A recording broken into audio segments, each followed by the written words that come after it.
This is Radio Now 95.3 FM. Come for the news, stay for informed conversations. Senator Ezenwa Onyewuchi, who represents Imo-East Senatorial District, has defected from the Labour Party, which is a minority party in the National Assembly, to the majority All Progressives Congress.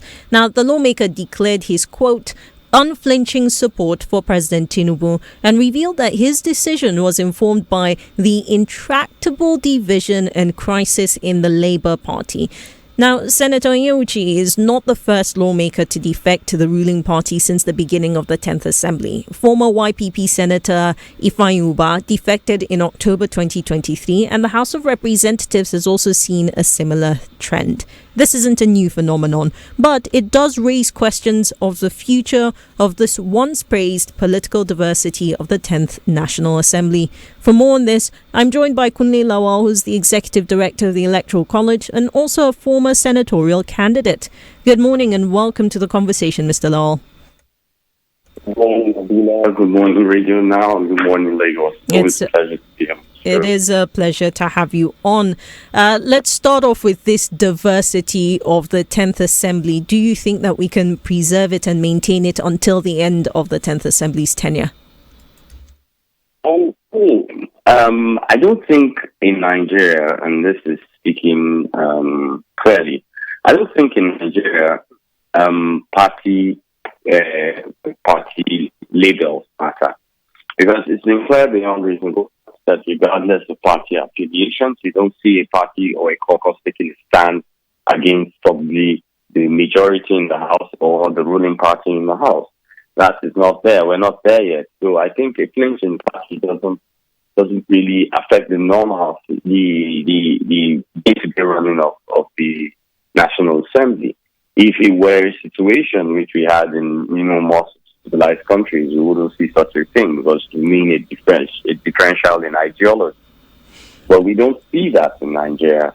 It's usually, I want to be part of the largest. And the truth is, when you look at it in the big picture, I don't think the National Assembly, like in approval of its own funding, which it has the power over, is separated by parties. They choose to spend public funds as they deem fit, regardless of what party they're in. You don't see an NNPP caucus saying they're not supporting new SUVs for people in the assembly, or you don't see the Labour Party caucus coming out to say we're not supporting an extra budget or a supplementary budget that is not well detailed. You don't see that happening. So why do we really pay attention to the shift between the parties?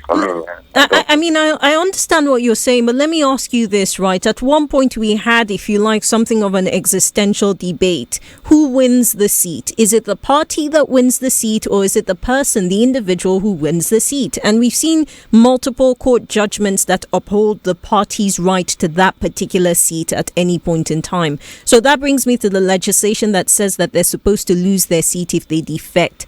What's the hope for being able to uphold this law if we continue to see these defections carry on without consequence? Okay, so we need to understand that first and foremost, there's a culture of what is politics in Nigeria, and there's the actuality according to the Constitution or the Electoral Act.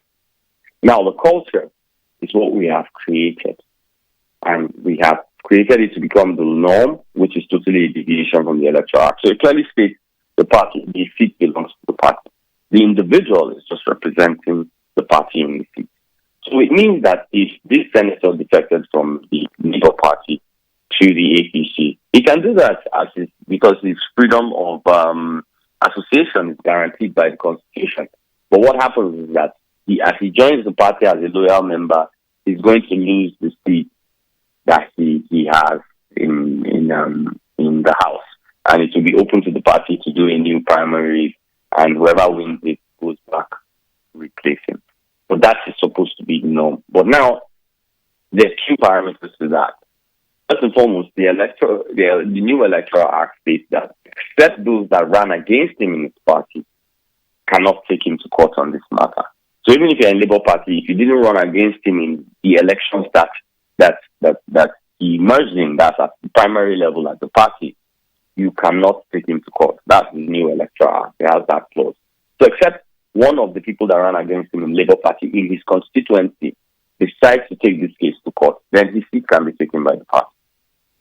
Well, Mr. Lawal, thank you so much for sharing your thoughts on this conversation. I know that it's something that we will give more time to at a later date, but we appreciate your time this morning. My guest on the conversation, Kunle Lawal, is Executive Director of the Electoral College and a former senatorial candidate, joining me to discuss the latest defection from the Labour Party to the All Progressives Congress in the National Assembly.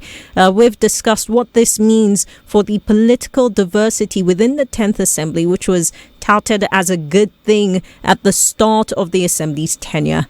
In a few minutes on Now Breakfast, Brands Now comes your way. I'm Nabila Osman. Stick around. This is Radio Now 95.3 FM. Come for the news, stay for informed conversations.